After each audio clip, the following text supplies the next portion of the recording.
Hi friends, today on Location, we're stepping into the vibrant heart of Jamaica, right here in Cranbrook, British Columbia.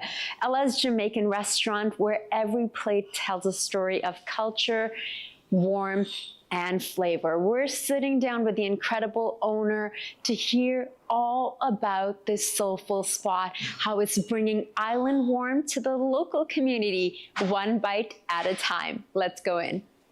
Hi friends, welcome back to On Location. I'm your host Zara Durrani. Currently we're here in Cranbrook, and today I have entered the colorful world of Ella's, and what a gorgeous place to be. What a beautiful restaurant you have, and joining me is the owner. Can you please introduce yourself to our audience? Absolutely. My name is Alitha and I'm the owner of Ella's restaurant. Thank you so much for being here. Thank you so much for having me, Alitha. I have to tell you, I'm a little bit envious that we don't have Ella's in Vancouver. You see the photos online, and the photos show, okay, beautiful, colorful chairs, and but it does not prepare you for what to expect. It's a gorgeous space. Thank you. As soon as I enter, I'm surrounded by plants, so I guess you're bringing a bit of Jamaica here. So where are you from in Jamaica? Thank you so much. I'm from St. Elizabeth, the parish of St. Elizabeth. I was born in Kingston, the capital, but I spent quite a bit of my years in St. Elizabeth. That's my heart.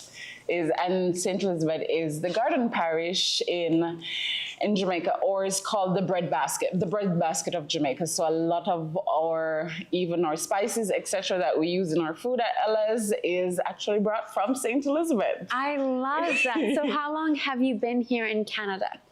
So I initially came to Canada actually in 2013. I was way up north for 2 years, and it was quite a bit. So I went back home for a few months, and then I journeyed here to work at the St. Eugene Resort to be second to the food and beverage director there at the time, and I was there yesterday, and they said, yes, they said, please say hi to her. Somehow everyone in Cranbrook seems to have worked at the St. Eugene Resort. It's an absolutely beautiful place, and it was an honor to work at St. Eugene. I worked there for a year under my director, Mohsen El Wakil, so food and beverage was his thing, and it was a privilege to have been able to work so closely with him. And so I came to Cranbrook in 2016, a snowy November 2016, and I have stuck around since then. Wonderful. And my goodness, I'm so curious about the food. I've had Jamaican food before in Vancouver, but as soon as you enter, you're welcomed by these plants, and then you have the big poster. I gotta tell you, that's the biggest poster of Bob Marley, Bob Man, that I've ever seen, and I can only imagine the vibes here on a Friday evening. I want to hear the story of Ella's. So yes, Bob is chief and counsel in here, hence his face, and he's such a big representation of a lot of the positives of the Jamaican culture, and that has been a part of the dream and the vision in creating Ella's, a Jamaican restaurant, is to be an ambassador to my country. Jamaica will always be our heart, and we aim to represent it in the best light ever. So Ella started off 5 years and some months ago. Congratulations. Thank you so much. But it's a big deal, but to keep a restaurant going for 5 years, it's a feat. It's an achievement. You are absolutely correct. We started off a month and 2 days before the pandemic. It was a month and 2 days, and we were shut down. But we started off in the Best Western Hotel. Yes, that's where I'm staying, because I'm staying at the Prestige, which used to be the Best Western. So that we started off there. That's so brilliant. It was it was the perfect timing, the perfect start, etc. And we're truly, truly grateful for that. It also it wasn't the biggest space, but it allowed us time to figure out, get our groove in, appeal to the market, show what it is that we... Understand the market here in Cranbrook. Absolutely. Yeah. Show our product, what it is that we had to offer, and do it while pivoting with the rules and regulations of COVID-19. Also gave us the opportunity to be intimate with our customers and to actually know our customers. And, you know, just to, we still do very much connect with our customers. I'm here a lot. But that too is because we operate in a community of 25,000, and also gives us a chance to continuously tell them of our appreciation for keeping us in business for 5.5 years. That's amazing. And when you're in downtown Cranbrook, it's hard to not miss, like, you can't drive through here and not know about Ella's. And the sign and the colors, like, I have to tell you, the branding is so spot on for me, because I noticed Ella's like on my first day here, and I'm like, okay, you are very close to my hotel. And the yellow and the red and the colors, it's just so bright that it welcomes you, especially on a rainy day. I mean, yes, on a sunny day, but on that rainy day, I was like, man, I kind of want to go in there. I remember she mentioned folks are going to be coming into Ella's after the parade, and it was pouring that day. So tell me, we were speaking off camera, and I was curious why it's called Ella's. I was wondering if it's after your name a bit, or, you know, so or your grandmother. I know the story, but I'm gonna let you share the story. Thank you. So when we started Ella's, I was with child. I was 7 months with child, so it was definitely a journey, starting a restaurant while being pregnant. But nevertheless, I am from a family of some amazing, phenomenal, magical woman, and I wanted my own magical little girl to grow up and add to the generation of. So I started calling my little being Ella. There was something about that name that it struck me. It had strength to it, but that beautiful femme and all of that energy. So hence the name Ella. But I had a son. I had a son. Oftentimes shows you it's not what you want in life, but what life chooses to offer you. And I guess I needed my son. And what's his name? Rohan, after his dad. That's beautiful. Close to naming him Eli, but we named him after his dad. That's beautiful. Yeah. So this is a family business. Your husband's working in the back. Yes, my partner works in the back. The cooking, etc., is his forte. All of our main cooks are Jamaicans. I love that. We have been blessed and lucky, and we have some of the OG Jamaicans cooking with us, the aunties, etc. The trained chefs from Jamaica who has worked in just some of the best entities offering that authentic Jamaican experience, and that has been a big part of the vision of Ella's. Is we have our fusions on our menu.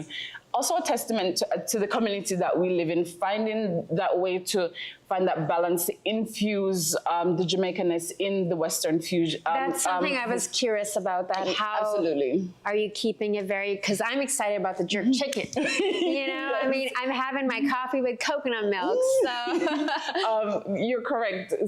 Finding that also too has been a part of the whole taking our time to walk the journey in what we offer. We have our authentic Jamaican meal, the jerk chicken, the oxtail on Fridays. We do curried goat. Those are staples. Or rice and peas is always spot on, and our beverages, the rum we use, you name it. But nevertheless, trying to get that fusion, because some people are still cautious. They don't know what it's about. As much as Jamaican culture is so global, it's still, especially when it comes on to what people take in, what they enjoy, folks are normally mindful, but word of mouth normally spreads that what we offer is the real deal. So we're able to cater to both. And in our product and offering, Ella's, the aim is an escape. I love that. Escape to Ella's. When you don't want to feel like you're in winter or whatnot, you escape to Ella's. Okay, so today we're doing 2 mocktails or beverages. One of them is already pre-mixed because of the process that it goes through, and it's called sorrel. It's from the hibiscus family. Super, super potent, nevertheless, packed with antioxidants, and we bring in sorrel from Jamaica to make this beverage. So one of our #1 selling non-alcoholic beverages, people come back for it a lot. So we go through a seeping process with the Jamaican ginger beer, and this is kind of the end result. Absolutely that stunning. looks amazing. Super refreshing. There's the Jamaican ginger. There's some spices that you'll get in it as well. Just very, very, very potent, but super enjoyable. And as I said, packed with antioxidants, and to be able to enjoy something that's really good for you. So that's the flour there that we just use as a garnish with a piece of lemon. Lovely. It's also on our cocktail menu where we add rum. The next one I'm doing real quickly is a part of my childhood. Growing up, we love, our parents will make us tamarind jam, or we do tamarind balls, which is tamarind, and it's you infuse some ginger in it, brown sugar and whatnot to bring it to a paste. So this one, we call it tamarind switch on our mocktail, and we also have as a cocktail where we include spicy vodka to it. So we're doing some tamarind, a bit of bitters, around 2 shakes, a shake of salt as well, around equivalent of around 3/4 ounce of lemon juice. We add some ice to that, and some lemonade. Okay. Okay, we stir and we shake. Okay. This here, it's rimmed. We rim it with some tahine, just because the tamarind has such a beautiful, rich profile. It pairs really nicely with the tahine. Okay. Shake, and we pour over on ice. Ooh la la. It is absolutely a tasty one. It has some rich profiles to it. You get that ginger, etc. As I said, we're bringing our Jamaican ginger, and just all of that complexity from doing the tamarind jam itself, because that too is a process. And here we go, our tamarind switch. Lovely. All right. Which one should I have first? Let's start off with the tamarind switch. Okay. Let's start off with this baby. Okay. There you go. Lovely. Cheers. And this is a mocktail because you all know I don't drink. So we're starting off our morning with a mocktail. Yes, sir. But they're healthy. They are actually healthy versions of they're healthy beverages. Oh, it's very refreshing. Super, super refreshing. And very Moorish. Out of curiosity, it's interesting, the taste from the top to at the end is because I was almost curious because of the color, would you add coffee to it? Well, I'm sure somewhere in all of that coffee could be added, but we definitely want to profile the tamarind by itself. And here's another straw, so I can take that away. So what is the flour in here? So the flour is the sorrel flour, this one here. The sorrel flour from the hibiscus family. Some folks call it Jamaican hibiscus. In Mexico, I think they call it Jamaican hibiscus. It also has a Christmassy taste to it. In Jamaica, I get a cinnamony kind of. So you're getting like the pimento, which is, some folks call it allspice, but pimento is native to Jamaica and some parts of Cuba. So you're getting the taste of the pimento, you're getting that Jamaican ginger in it, and just... Would you have this warmed up? We've had folks mention that they get somewhat of a mulled wine kind of a vibe to it. Yes. We've gotten that feedback. It's such a beautiful drink, and the fact that it's so good for you. And we normally add rum to it as well. Traditionally, we would add the Jamaican Jerry and Neffy rum to it. But in-house, we do a cider with her. We do a margarita with her. We normally would add like mezcal to continue with that warmth and that smokiness, which pairs really, really nicely. Amazing. I love it. I feel like this with jerk chicken or rice and peas. Yeah, man. Yeah. Dreaming. We're dreaming. We're dreaming. It's a good way to spend the day. We just spent an hour talking about food and curry. You know, we're dreaming of food right now. It's definitely a complement to the culinary experience. Okay. Is using our traditional beverages, and this too is like being able to bring sorrel in, and we go through quite a bit of sorrel, and to introduce it to folk where they come back and like, can I get that drink that has this color? Yeah. Oftentimes folks may not remember the name. But they can describe it or just how it made them feel. I love that. Feel good feel. It's like a taste of summer. And it's a guilt-free drink because it's really good for you. No artificial additives. Amazing. We love that. We love that. A healthy mocktail.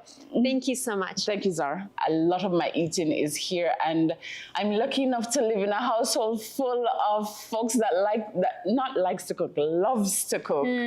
So I am cared for in that regard, where I get my country food, and I do crave Jamaican food quite a bit. Just the love and the cooking process, like something like the oxtail, it's cooked for around 5 hours. Wow. To ensure that it's super, super tender and the meat falls off the bone really nicely, enjoyable to eat, or the curried goat, or just the flavors from the jerk chicken. We make our own jerk seasoning in-house.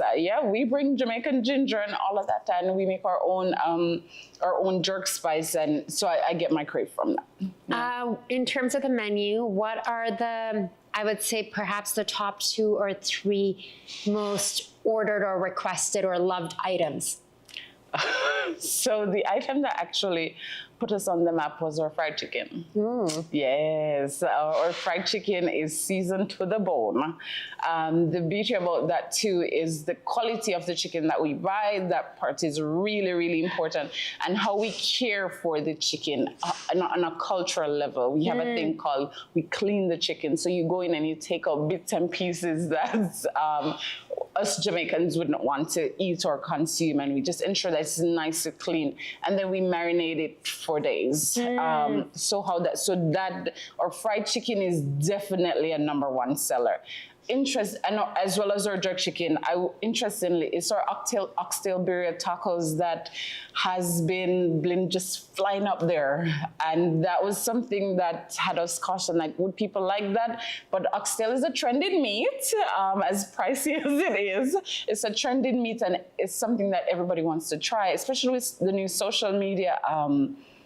All the foodie bloggers. Yes, we do get quite especially getting folks from the city, etc. They want to try what is it that I wouldn't normally try. We get a lot of that, asked quite a bit of that. I want something that I won't get elsewhere. Sometimes if you'll get a few things here elsewhere, it's just the quality. Like we make our own burger meat from scratch, etc. We marinate our burgers before we mold them into that patty, and just overall how we treat our food, and having our staff being brought from Jamaica. There's one thing in our culture. Once we are used to doing something a certain way, it's kind of hard to say, oh, let's go shorthand. No, we're not. It needs to be done the authentic way. It has to be done the authentic way. We have peppers. We saute that for a little bit there. Meanwhile, we have our cut up veg. And we're gonna base it with our coconut milk and our vegan broth. We use these seasoning are from Jamaica, so we import them. That's very important to lend that whole natural flavor to everything we do. So that's a big thing we do back home. we make our own seasoning and stuff. So meanwhile, that's blanching.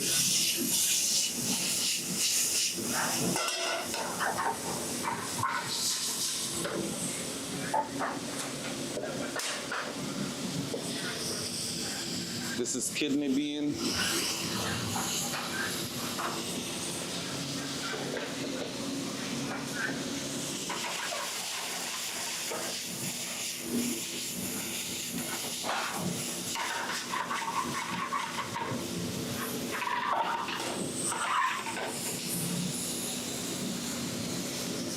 Little paprika. And this is a blend of a lot of different herbs and seasoning, salt, just to create that flavor into the vegetable. That's perfect.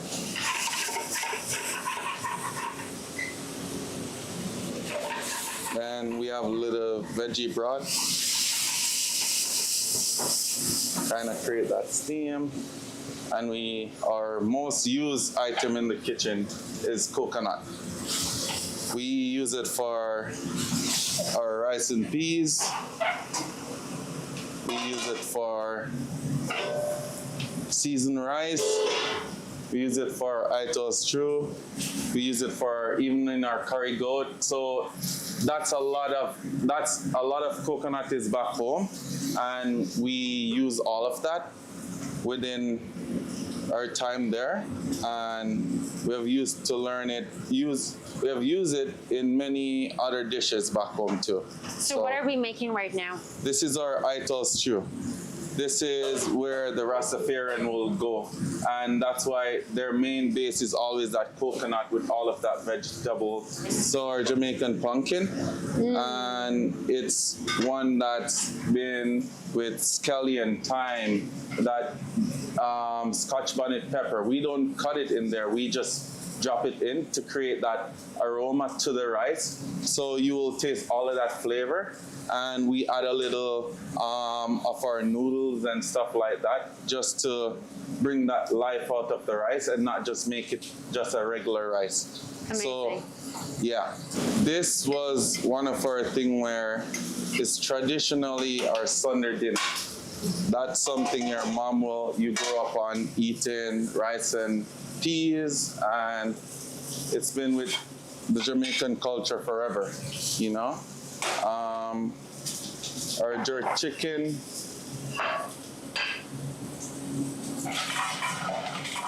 Is to die for.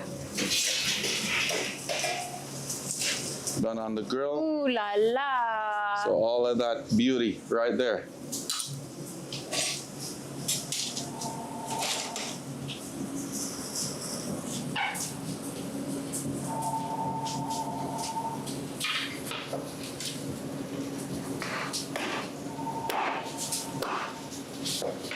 You can see all of that freshness and beauty.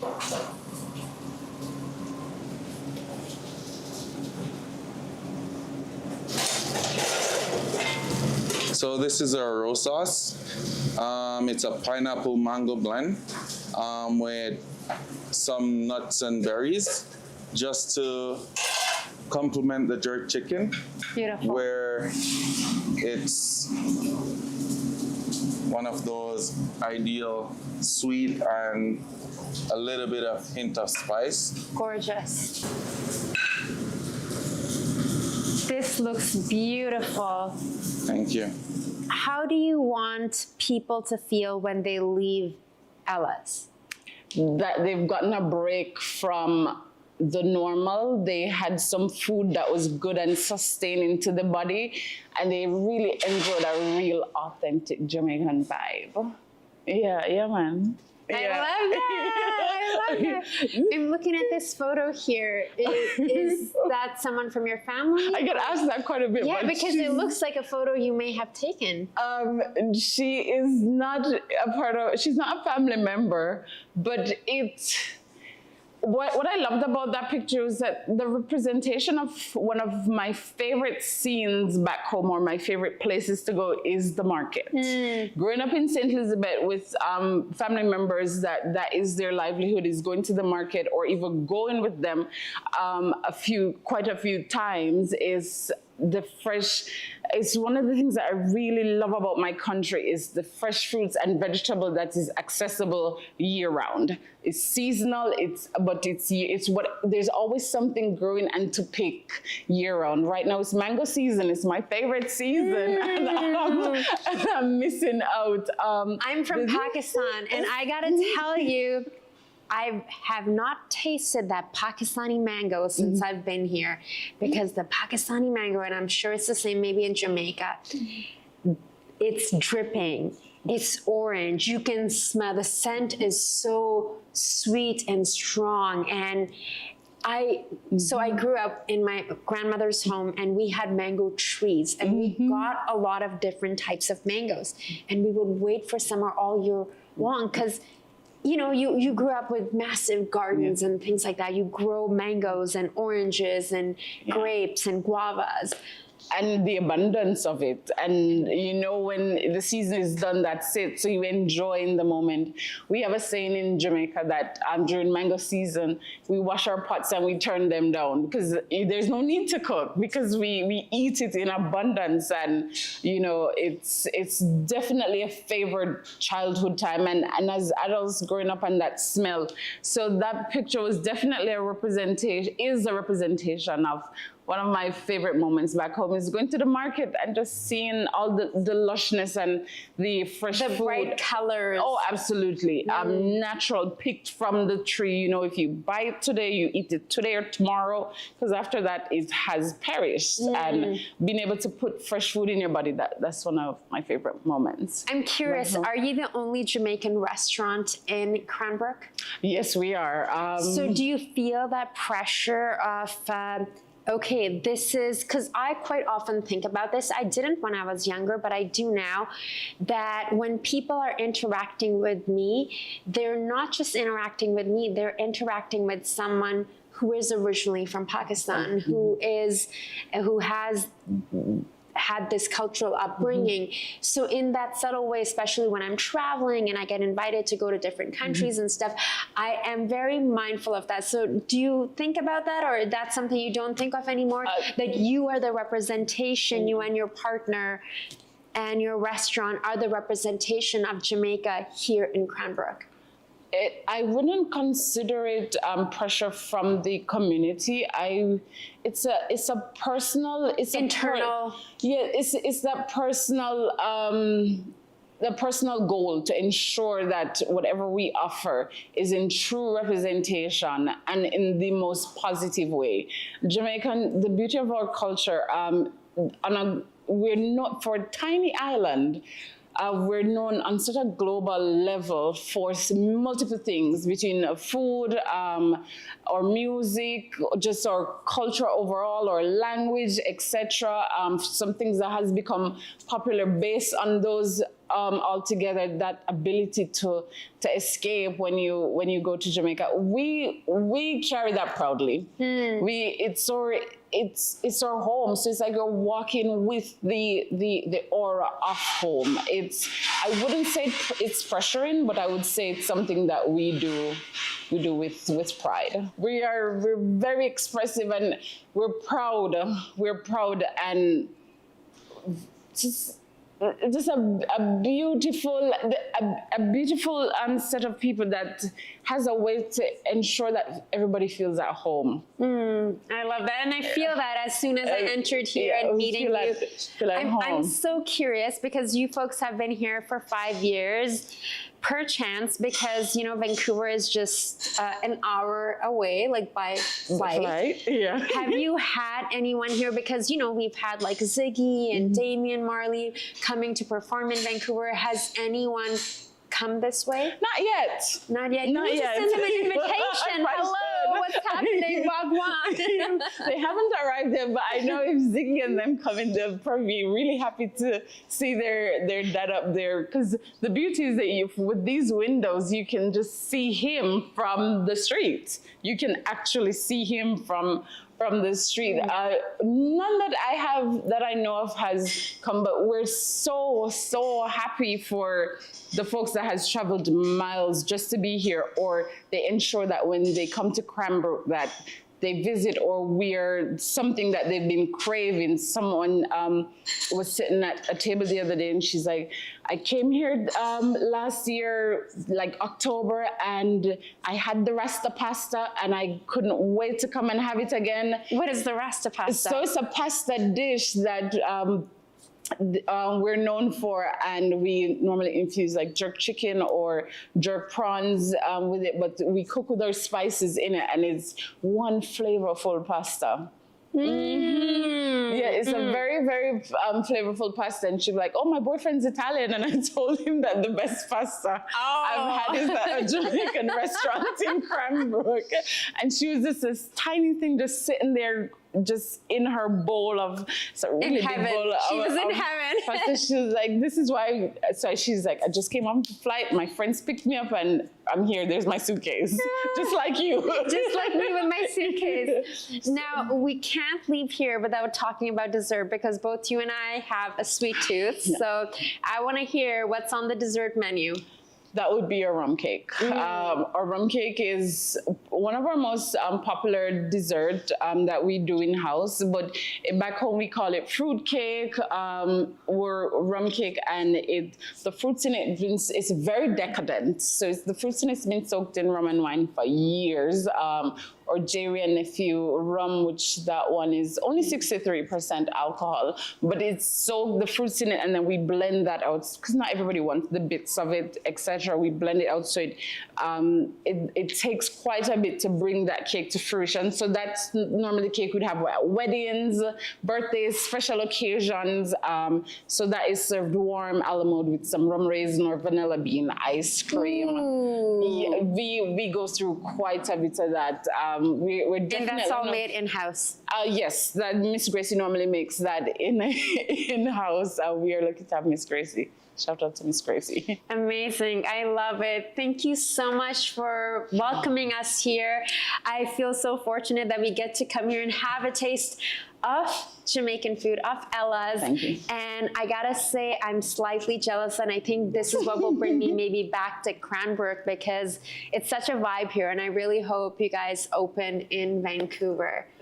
We're so hopeful for the future and all of our plans as we move forward, as we grow as an entity. And in the moment, we're truly grateful for all the support that has been offered to us. We do a lot of catering. We have so many local caterers. We do quite a bit of wedding. Our wedding food is normally very well received. Brilliant. And that repetitiveness, or getting a wedding contract because of one wedding, or having a bride say, people still talk about our wedding food. It's not about my dress. So all of that we're just really, really grateful, because our story could be so different. So we're humbled, but we're still steadfast. It's as much as we've become a household name, it's also an encouragement and that extra drive we have to maintain it. We have to be consistent. We can never just allow it to be less than. Our offering should never be less than. And thank you, Zara. Thanks for coming in. My pleasure. Thank you so much for having me, and thank you all for watching and for tuning in.